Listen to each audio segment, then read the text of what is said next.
July 22nd, 1934 is a steamy summer night in Chicago.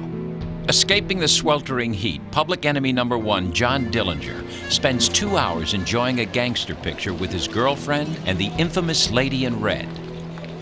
Stepping out of the theater, Dillinger unwittingly steps into a deadly trap set by the FBI and East Chicago police.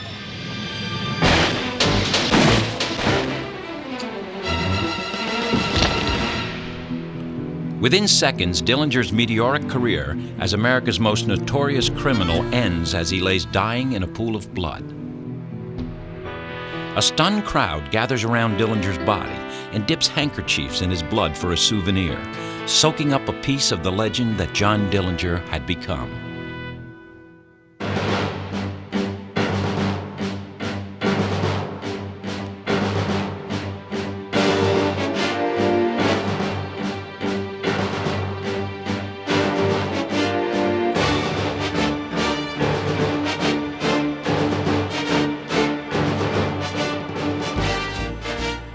Rogues Gallery is narrated by William Devane. This episode, John Dillinger.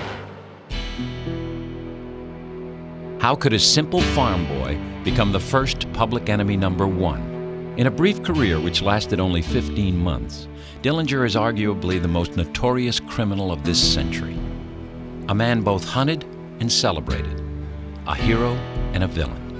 The first media-savvy outlaw whose good looks, affable charm, and outrageous exploits make him irresistible to the public at large, and to women in particular. Known for his fearlessness and bravado, he is at the same time so average and easygoing that he is able to hide in plain sight, even when his mugshot is on the front page of every paper in the country. It becomes a personal obsession for J. Edgar Hoover to capture Dillinger, without whom there may never have been an FBI. Ultimately, Hoover will prevail, but not before Dillinger leads the entire country on one of the most sensational manhunts in history and becomes the country's first superstar outlaw. Dillinger was the last of the rugged individualists. It was a cops and robbers game nationwide, the G-Men versus John Dillinger. The truth of the matter was he was a cop killer and a bank robber. He was not a hero. He was spectacular. He had style and class. Although he was a bad guy, he made being a bad guy look good the way he did it.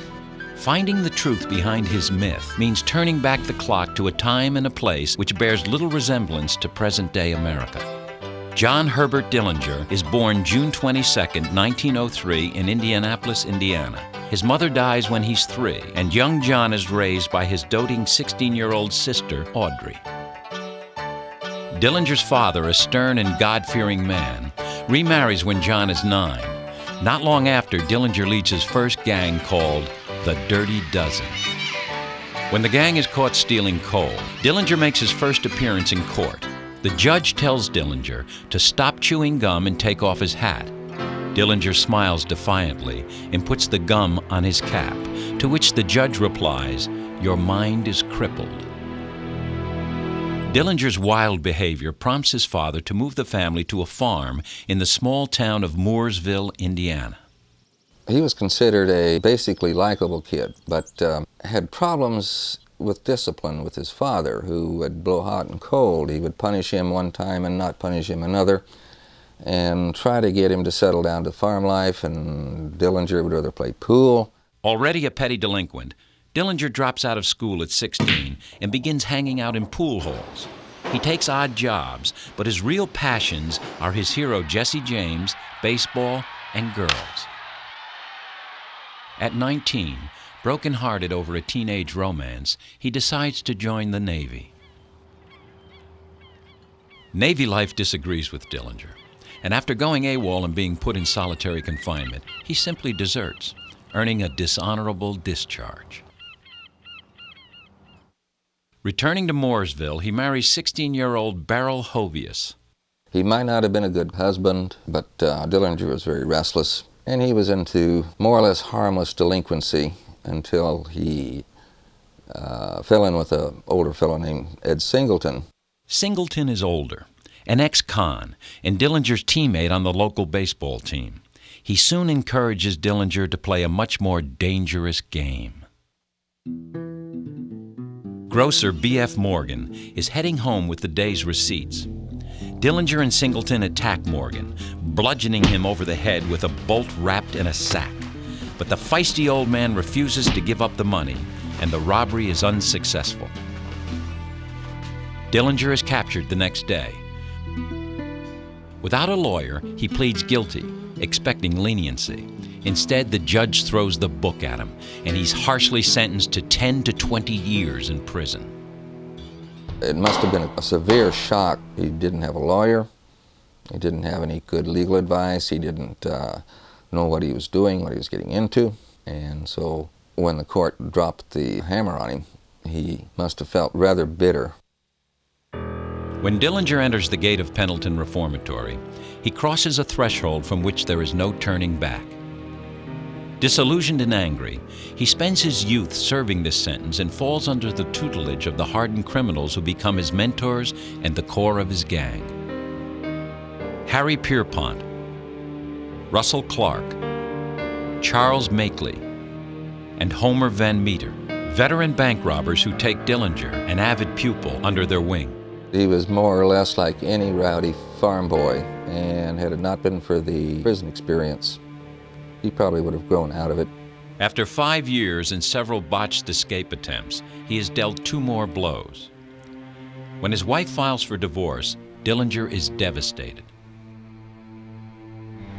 A few weeks later, he is denied parole. Hopeless, he makes an outrageous request to be transferred to the much harsher Indiana State Prison. He claims it's because they have a better baseball team, but in reality, he is eager to join his mentor, Harry Pierpont, who has been transferred there for being a troublemaker. Another 4 years of hard time pass before Dillinger is finally paroled. But where he entered prison a novice, Dillinger leaves a hardened, embittered criminal. Walking out of that prison for Dillinger was probably like embarking on a new career. He already had arrangements made with the men that he'd worked with in the prison to smuggle them guns, create a bank robbing gang, had already committed himself to a life of crime.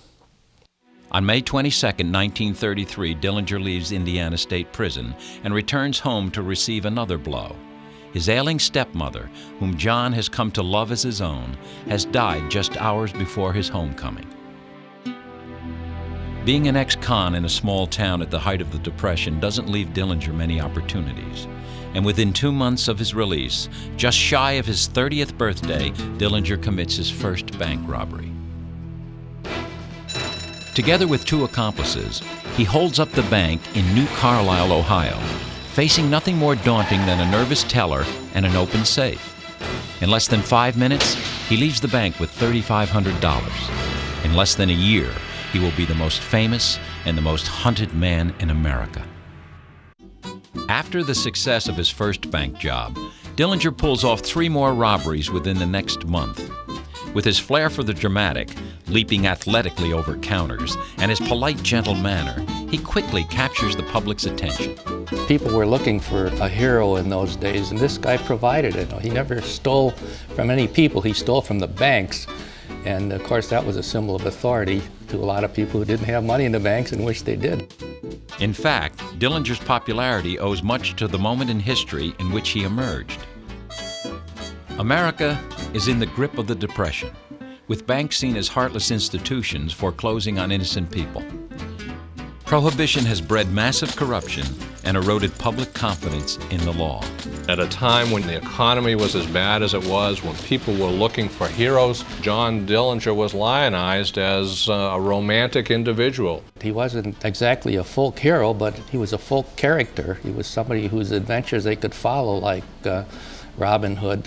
He had a reputation for giving money to the needy people, farmers who couldn't pay their mortgages. While known for his generosity, Dillinger is also fiercely loyal. Finally in a position to deliver on the promise he made to his fellow inmates, he tosses a package of guns and ammunition over the prison wall. Pierpont, Hamilton, Makeley, and 7 other men used the guns to pull off a spectacular prison break. But at the same time the gang is on its way out of prison, Dillinger is on his way back in.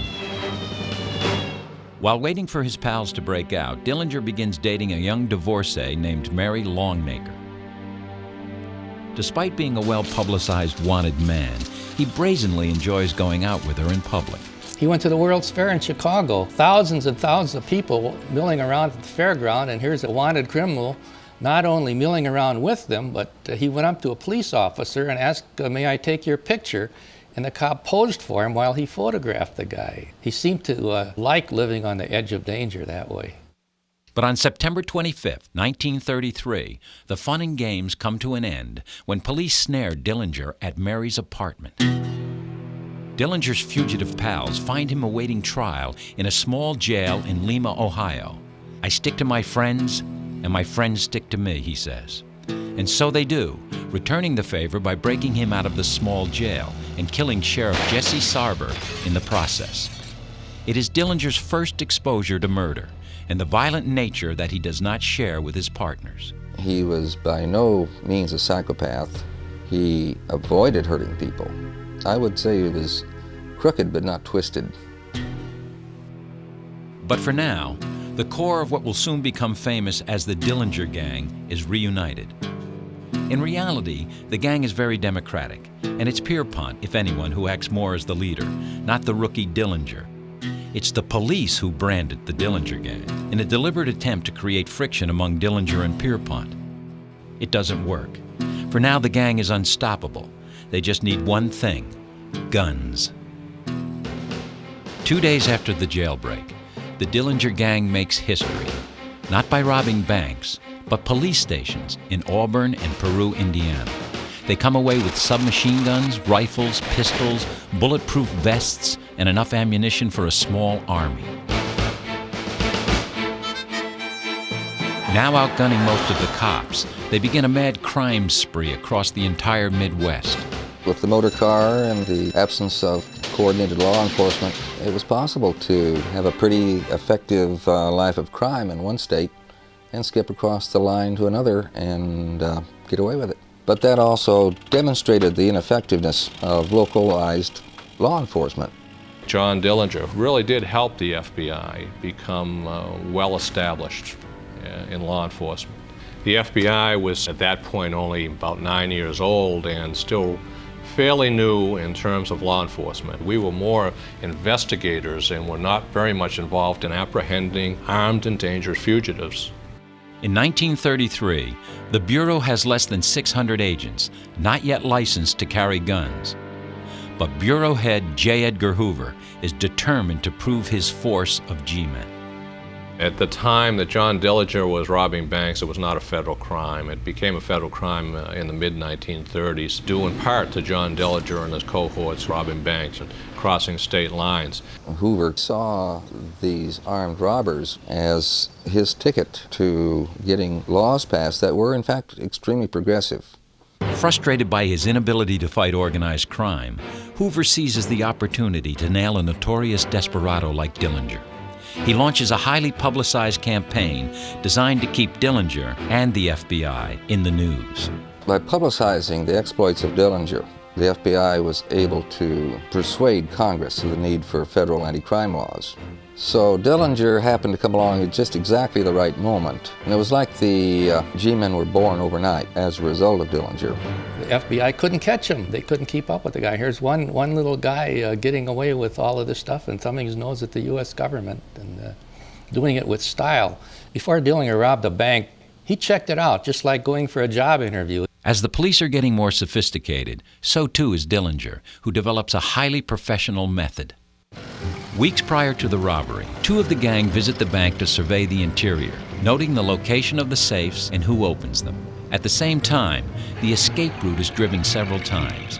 Gas cans are hidden by the side of the road, as are cans of nails. And then when he was making his getaway, if the cops were chasing him, he'd throw these nails out the window of the car and so the police would get flat tires. It was a good story. Whatever he did made good copy for the news. The newspapers had a real dilemma dealing with Dillinger. Just the term daring daylight bank robbery betrayed a certain respect for somebody who could get away with what Dillinger was getting away with. Dillinger sold newspapers. His long name alone looked great in the headline, all the way across page one. Dillinger did this, Dillinger robs bank, Dillinger escapes jail. He was good press, as we would say today. As a reporter, you'd be sitting down writing a true adventure story when you're just writing what he did yesterday. On October 23rd, the Dillinger gang is at it again, robbing $20,000 in Greencastle, Indiana. With this latest robbery, the entire state of Indiana is now in an uproar. State police go on 24-hour duty, and over 600 National Guardsmen are deputized. In the midst of all this panic, Dillinger falls in love. Her name is Evelyn Frechette. Known as Billy, she is an attractive 26-year-old who impresses Dillinger with both her refined demeanor and passionate lovemaking. Falling in love with John was something that took care of itself, she later writes. I always figured that what he did was one thing, and what he was another. I was in love with what he was. Billy becomes his constant companion in a fast-paced, dangerous life of crime, and occasionally his able accomplice. When Dillinger is ambushed during a doctor's visit, it is Billy who drives their car at 85 miles an hour through the city, leaving the police in the dust. The car is later found with 52 bullet holes in it, but after losing the police, the pair merrily continue on to a party. But Dillinger's party is destined to be a short one. He is living fast and furious, driven by an awareness that he has passed a point of no return. With just 9 months left to live, Dillinger will transform from a swaggering bank robber into a hunted animal. In the winter of 1933, things get a little too hot in Chicago, so Dillinger and gang take a few weeks vacation in Daytona Beach, Florida, renting a 17-room beach house and enjoying the fruits of their labor. Their cover is almost blown when the gang deliriously fire their machine guns at the moon to celebrate New Year's Eve. For many of them, it would be their last. Returning to the Midwest, Dillinger is now wanted in 3 states, but fame only makes him more cocky and outrageous. If an alarm went off, this would not concern him. Even when they robbed the bank in Racine, Wisconsin, there was a 30 to 45-minute lapse between the time the alarm went off and they finally made their exit. But sometimes Dillinger waits too long and is forced to escape using hostages as human shields. When hostages were taken, it was always a polite relationship with them, never real fear that they had. He hadn't killed many people. Only William Patrick O'Malley of the Chicago Police Force was ever killed by Dillinger. As Dillinger tries to make his escape from a robbery of the First National Bank in East Chicago, he encounters tough, dedicated Officer O'Malley, who steadfastly refuses to back down. As rounds ricochet off his bulletproof vest, Dillinger shouts, "You asked for it," and fires his Tommy gun at O'Malley's legs to disable him. But as O'Malley falls, he is struck in the heart and dies instantly. Intentional or not, Dillinger is now a killer. Dillinger, I don't think, regarded himself as an evil person. He was a professional bank robber, but he didn't think of himself as a wrongdoer. And he had a sense of hiding in plain sight. Dillinger's name and face are posted everywhere. Amazingly, he moves about quite freely. He seemed fearless. You'd never expect the man at the next table over at the nightclub to be Public Enemy No.1. And even if he looked like Public Enemy No.1, obviously it couldn't be because he would be in hiding someplace. Well, that wasn't the case. He and a girlfriend would be the first people out on the dance floor dancing. Newspapers would pick up pictures and they had wanted posters. But Dillinger's face was not that familiar to the average individual. And he could walk around because he didn't look like a criminal. And he usually walked away from any suspicion. It is still possible for somebody to be walking the streets in a city like Chicago with 3 or 4 million people, basically have total freedom unless they do something wrong where they get caught. But it's still a very difficult task. It's just a different set of rules almost today. He and Art O'Leary, his lawyer's contact man, are sitting on a bench one night, and the policeman comes up and tells them to move along. And instead of panicking or anything else, Dillinger just thanks the officer for the information, and they get up and leave. Despite his ability to disappear in the crowd, following the O'Malley killing, Dillinger and the gang decide to lay low in Tucson, Arizona. It is here in the desert that Dillinger's luck dries up. Makeley and Clark are staying at a hotel which catches fire and arouse suspicions when they tip firemen $50 to rescue their bags, which are filled with weapons and loot. The gang is quickly taken into custody. A few hours later, as Dillinger and Billy return to their rented house, they are ambushed by 15 policemen. Armed but outgunned, Dillinger surrenders, saying, "What a laugh to be picked up by a bunch of hick cops." The capture of the Dillinger gang in Tucson was considered a national event, and the fact that these local officers captured the whole gang without firing a shot was considered quite a coup, quite an achievement. And Dillinger became even more famous as all these different states started competing for his extradition.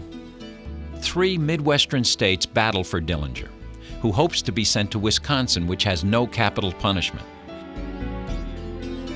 But the judge sends him to Indiana, where if convicted, he will face the electric chair. Here lies the inevitable end of criminals like Dillinger. The electric chair yawns for its fodder of calloused human beasts whose warped minds prompt evil deeds. The wages of sin is death. Crime never pays. While the rest of the gang is taken by train to stand trial in Ohio, Dillinger is flown back to Indiana, where his plane is met by a mass of photographers, reporters, and curious citizens. Dillinger finds himself in the middle of a media frenzy as he becomes the country's first superstar outlaw. It was quite a carnival, and he was already a celebrity by then. Everybody wanted to look at Dillinger, and it looked like his career was over. He is taken to the escape-proof Lake County Jail in Crown Point, Indiana, where his proud jailer, Sheriff Lillian Holly, and the man assigned to prosecute him, Robert Estill, pose happily for the cameras. The pictures of the group smiling with their arms around each other cause a tremendous uproar and ultimately cost Estill his career. When J. Edgar Hoover sees the photos, he is livid. Despite the fact that Dillinger has engaged high-priced, flamboyant attorney Louis Paquette to defend him, and Sheriff Holly has instituted round-the-clock vigilance, there is still a fear that Dillinger will escape. Crown Point officials refuse to appear weak or inept, and Paquette is able to block Dillinger's transfer to the more secure Michigan State Prison. As a result, Dillinger makes the most amazing prison break in crime history. On Saturday morning, March 3, 1934, Dillinger thrusts a wooden gun into the back of a prison guard. Armed only with the hand-carved wooden pistol and audacious nerve, he manages to systematically disarm the entire prison staff, including the warden, and herd them into a jail cell. Apologizing to the warden, Dillinger passes a hat among his former jailers, politely urging them to donate generously to his escape. With a collection of $15, Dillinger and a fellow inmate grab a couple of machine guns and stroll out of the jail and into the prison garage, where he commandeers the fastest car, Sheriff Holly's Ford V8. He takes Deputy Ernest Blunk and mechanic Edwin Sager as hostages and comments to his passengers, "I wish I wasn't in such a hurry. I'd like to stop at the bank." After being left on a dirt road, hostage Sager becomes an instant celebrity. How was Dillinger's mood during the ride in the car? Well, he was very happy. He was singing part of the time. What, did you remember any of the songs that he sang? Get along, little doggy, get along, and the last roundup. That's so. Dillinger's escape is unquestionably an astonishing feat. But while the full truth of the escape may never be known, it is known that Dillinger had help. Deputy Blunk and mechanic Sager had been paid off, and the wooden gun probably supplied by Chicago underworld connections. The story on the wooden gun was this. Everybody thought at the time that Dillinger had made it in his cell, that he had carved this out of a chunk of wood and had put some shoe polish on it. And the true story, according to Art O'Leary, was that he himself slipped the wooden gun in, not to Dillinger, but to the next cellmate, Herbert Youngblood. and that Youngblood in turn gave it to Dillinger the morning of the breakout. Dillinger's escape is flawless, except for one oversight. He drives Sheriff Holley's car from Indiana to Illinois, thus violating the Federal Dyer Act. Where the new FBI was helpless. They didn't have laws. There were no federal laws against what these guys were doing, except stealing cars. So most of these guys became federal fugitives, not for robbing banks, not for killing people, but because they stole a car and drove it across state lines. The FBI finally has cause to step into the Dillinger case, and Hoover pounces on the opportunity, fiercely determined to make Dillinger pay for thumbing his nose at justice. Hoover charges Agent Melvin Purvis, young, bookish head of the Chicago FBI Bureau, to use every means in his power to close the net on the desperado. For Purvis, capturing Dillinger becomes a personal obsession.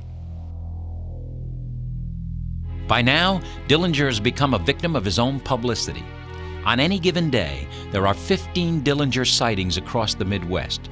Local and federal officials relentlessly track down every clue, every possible lead. They will not rest until Dillinger is captured, dead or alive. I guess my only bad habit is robbing banks, Dillinger confesses. I smoke very little and don't drink much. Proving that old habits die hard, Dillinger doesn't have much time to celebrate his new freedom with Billy Frechette before he is back to work. With the old gang locked up in Ohio, Dillinger joins up with a new gang, which includes Homer Van Meter, a wiry, ruthless killer, and a vicious sociopath named Babyface Nelson.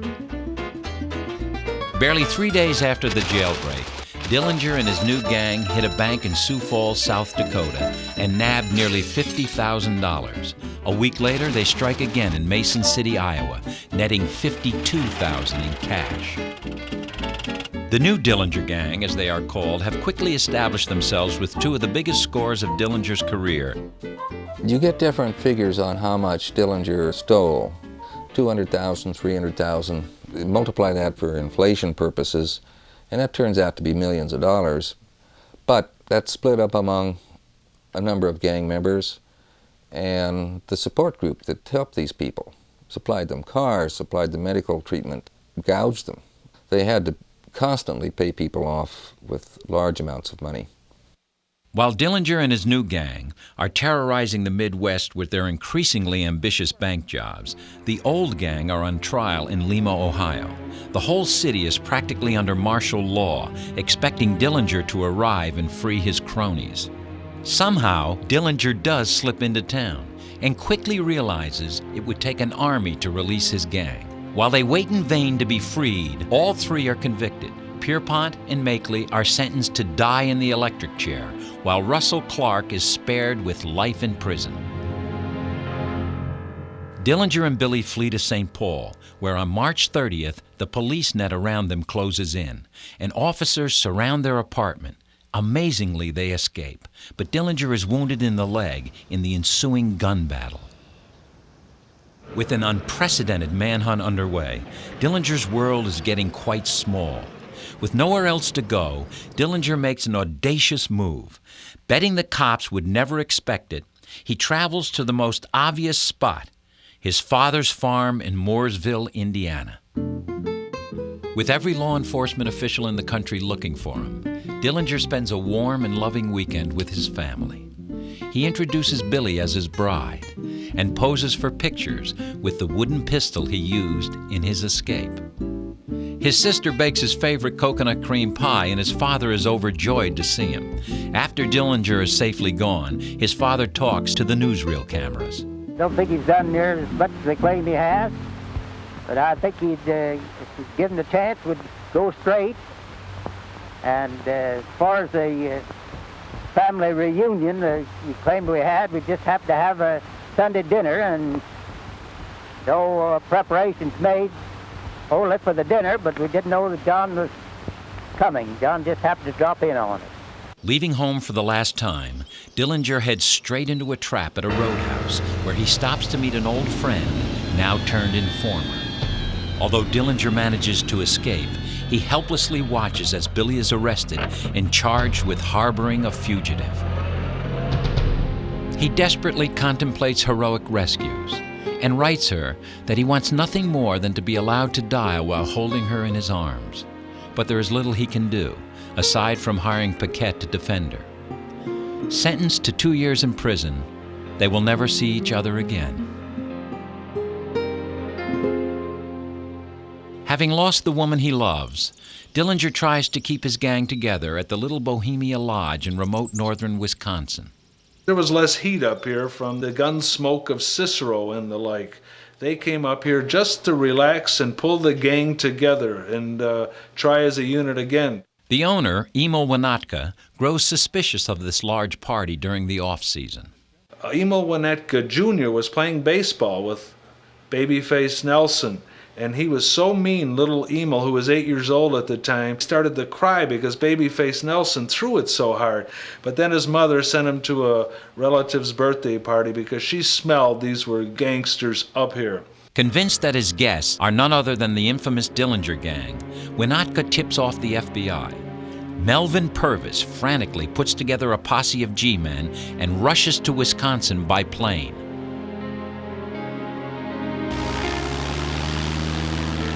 Fighting harsh winter conditions and lacking any knowledge of the geography, Purvis stations his men and mounts a hasty and ill-prepared attack. But as they are getting into position, 3 civilians exit the lodge and innocently get into their car. Jittery and apprehensive, Purvis shouts for the car to halt. The windows were rolled up, they couldn't hear. All of a sudden, the FBI opens up on the 3 people in the car. Dillinger, meanwhile, hears this. The gang has been calmly playing cards, but quickly spring into action. Running upstairs, they discover that the rear of the lodge is unguarded and jump out the window, fleeing into the night. The gang splits up. Dillinger, Van Meter, and Hamilton stick together, while Babyface Nelson encounters a car full of FBI agents. And Babyface Nelson sees the headlights. He panics. He grabs a Thompson submachine gun and fires into the car, killing FBI agent W. Carter Baum. Meanwhile, the FBI does not know Dillinger has left, and they fire all night. The bullets keep hitting this place. Tear gas is wafting through the building. Only on about 7:30, when we're getting good daylight here in the North Woods, do they realize, and by this time Dillinger's had a good 8-hour jump. The Little Bohemia thing was a great black eye for the FBI. Lost a G-man in the process. The G-men also managed to shoot up 3 innocent people, killing one of them. So it was a general screw-up on everybody's part, except Dillinger, who managed to skin out of there. Certain that they had finally caught Dillinger, Hoover happily notifies the press to keep space available for banner headlines. Instead, the allotted space is filled with stories of the Bureau's blunders and incompetence, and even calls for Hoover's resignation. Despite their primitive efforts at spin control, Dillinger's the one who comes out on top. The press had a field day with this. It seemed to confirm the incompetence of the FBI. Newsreels reporting the fiasco reinforced Dillinger's image as a Depression-era Robin Hood. And the next day, it was Saturday, I found out it was Dillinger. I thought it was from the paper, seen him. While he was here these 2 days, he had a lot of fun. He's a good card player, and he was a very congenial fellow. He treated both of us very nice. And he said to me, "Don't be afraid, Mother. And you won't take cold because I'll put this blanket around you." So far, Dillinger has had a charmed life, but it won't be long now. The orders are shoot to kill. With the Little Bohemia incident, Dillinger humiliates the authorities one too many times, bringing the full wrath of the FBI upon him. The mandate now, kill Dillinger. It is now impossible for him to find refuge. And it wasn't until the FBI started tightening the noose on his support group did they start closing in on Dillinger, and his life became more and more desperate. Having to live in the back of a panel truck, having to camp out places, having to hide. The last few weeks of his career were pretty desperate. The rest of John Dillinger's short life becomes a blur of hiding places. Sick with pneumonia, he and Van Meter roam the countryside in a panel truck, trying to stay one step ahead of the law. There doesn't seem to be any way out for Dillinger, except for one desperate chance. Although he and Van Meter desperately wander the countryside living like hunted animals, Dillinger still dreams of living a normal life, marrying his sweetheart Billy, taking care of his dad, and going to the ball game every day. But they are pipe dreams. John Dillinger will never be allowed to live a normal life. But what if he could truly change his identity? At the end of May, Dillinger undergoes painful plastic surgery and alters his fingerprints with acid. He nearly dies from the anesthetic. The surgery is less than perfect, but does alter some of his more prominent features. With dyed hair and a mustache, Dillinger appears in public again. He hasn't pulled any bank jobs in nearly 2 months, and rumors are he's left the country. In fact, he's taken up residence in Chicago at a brothel run by an old acquaintance, Anna Sage. Through Anna, Dillinger meets Polly Hamilton, who becomes his new sweetheart. On June 22, 1934, Dillinger celebrates his 31st birthday. He receives a backhanded present from J. Edgar Hoover when he's officially named the country's first Public Enemy No.1. Dillinger celebrates by taking Polly dancing at a swanky Chicago club. The fact that he was #1 didn't bother him, but another comment that Hoover made did, and that was that the youth of the country were idolizing him. Dillinger was very upset over that comment. Disturbed by the thought of kids romanticizing his lifestyle, Dillinger composes and plans to publish a letter addressed to the youth of the country in which he explains the harsh realities of being an outlaw. He said, you're never really at peace, never really at ease. You never can be sure that you're going to have a full night's sleep or whether somebody's going to stick a gun in your ribs. Who will turn you in? Who are your friends? Do you really have any friends? He says, if I could do it over again, I would not follow the life of crime that I have. Although I would advise you to change your decisions and choices while you still can. Unfortunately, and in this sense, he probably forecast his own death. He says, the end for me will probably be that I'll end up being shot to death in some alley someplace. Anna Sage, facing deportation to her native Romania, sees an opportunity in Dillinger and decides to turn him in. She turns to a former boyfriend, a corrupt East Chicago police sergeant named Martin Zarkovich. Zarkovich and Anna Sage had a relationship going way back into the early 20s. In fact, his divorce was prompted by his relationship with Anna Sage, who was a madam. He was essentially her pimp. When I learned he was Dillinger, I knew he had been killing without mercy. So I went to a policeman I knew, and he arranged a conference with the government agents. Zarkovich orchestrates a meeting with Melvin Purvis. Still desperate to redeem himself after the fiasco at Little Bohemia, Purvis strikes a deal. Anna will lead Dillinger into a trap, and Purvis promises to intervene in her deportation hearing. He also allows Zarkovich to participate in the trap, ostensibly to avenge the death of fellow officer O'Malley. But in truth, Zarkovich's motives are much darker. More likely he was after him to silence him. It was almost a mob hit, because if Dillinger found out that Zarkovich and Anna Sage were the people who betrayed him, he would have exposed the political corruption that was in East Chicago. Zarkovich was charged on the scene with, shall we say, making sure that Dillinger was killed, or it was certainly speculated that his presence on that scene was to verify this. Dillinger was not to be taken alive. It's blazingly hot in Chicago on Sunday, July 22, 1934. Anna Sage tips Purvis that Dillinger has invited Polly and her to a movie that night at the air-conditioned Biograph Theater. The trap is set. To ensure that no mistake is made, she will wear a bright orange skirt. But much to her annoyance, for the rest of her life, Anna Sage will be known as the Lady in Red, betrayer of John Dillinger. Dillinger, A huge fan of gangster movies, enjoys the fictitious exploits of Clark Gable in Manhattan melodrama, completely oblivious to the real-life death trap awaiting him outside the theater. For Purvis and the 20 agents surrounding the Biograph, it is a nerve-wracking 2-hour wait. I've often thought that the term apprehension is an interesting term because we use that term a lot in the FBI when you apprehend somebody and you report the apprehension of an individual. And there is that use of the term apprehension. But there's also the other use of the word apprehension, and that's concern. What's going to happen? It's the unknown. There's a dangerous felon, armed and dangerous individual inside this theater. Are we going to be able to make the arrest with nobody getting hurt? Unfortunately for John Dillinger, it ended a little bit differently. Among the first to leave the theater at 10:35, Dillinger is identified with Anna and Polly walking on either side of him. Purvis signals, nervously lighting a cigar. As Anna and Polly drop back, the agents move into position.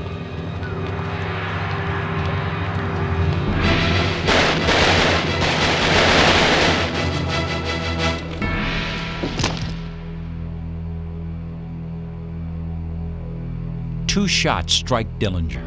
The fatal bullet enters the back of his neck and exits under his right eye. Two innocent women are hit by ricochets as Dillinger stumbles forward. He falls in the alley and dies in a pool of blood, his gun still in his pocket. The scene instantly becomes a spectacle.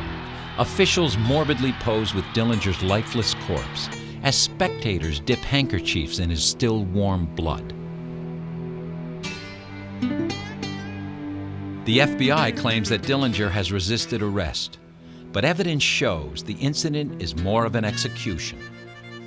Hoover told his men, don't shoot unless he draws and fires at you first. Well, the FBI men and the Indiana cops who were at the scene, they ran up behind him and shot him in the back. He never drew his gun after he was dead and they hauled him away. He was carrying a gun, but it was still in his pocket. It went against the grain of the American people to just bushwhack a guy, just to shoot him in the back. A lot of newspapers received angry letters complaining that this was not the way to take down even a man of Dillinger's notoriety. The FBI receives nearly as much criticism as praise. There are even calls for Hoover's resignation in the wake of the shooting. But Hoover, elated, makes a morbid trophy of Dillinger's personal items outside his office, pointing out that Dillinger had only $7.70 on him when he was killed. The fact is, he left the house by Anna Sage's admission carrying somewhere $6,000, $7,000, $8,000. But one of these Chicago cops said that he saw Zarkovich go through Dillinger's pocket, and the $7.70 was supposed to indicate that crime doesn't pay, but it didn't pay because the Chicago police stole his money. The scenes after Dillinger's death are even more macabre. His corpse is put on public display, and thousands pass through to look at a legend up close. So many death masks are made that the skin on his face begins to wear away. Swarms of people converge on Dillinger's funeral in Mooresville. So reverent are his admirers that the crowd beats up a reporter for not demonstrating the proper respect. His father offers a final statement to the ever-present newsreel cameras. I'm awful sorry that John got into this trouble, and sorry that it's ended up the way it has. I want the people to know that I tried to raise him right, and that he's always been a good-hearted boy. I believe that's about all. Within months, the rest of the Dillinger gang, Van Meter, Makeley, Pierpont, and Babyface Nelson, are all dead. Anna Sage becomes a center of controversy when, despite the promises made to her, she is still deported to her native Romania. Melvin Purvis, lionized by the press for taking down Dillinger, becomes the most famous G-man in America. But there's only room for one famous G-man.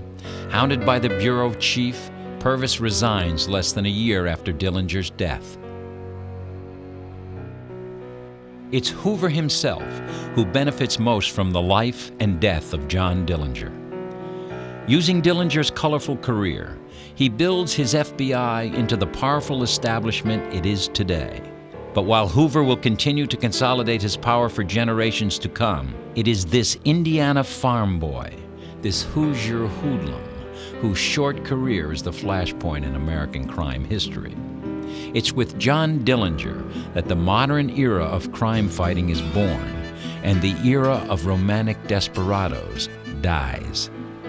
Dillinger was always himself. He was perceived to be different than he was, largely by the hype that was given in the media. But he was true to himself. He was a police killer. He was a bank robber. But we have a society today where we have many more severe crimes. Putting John Dillinger in 1996, I don't think he'd even deserve a note on page 29 of the Metro section, frankly. If we were to write the story and end it, we would try to make him look like a good bad guy. If there is such a thing as a good bad guy, Dillinger was a good bad guy.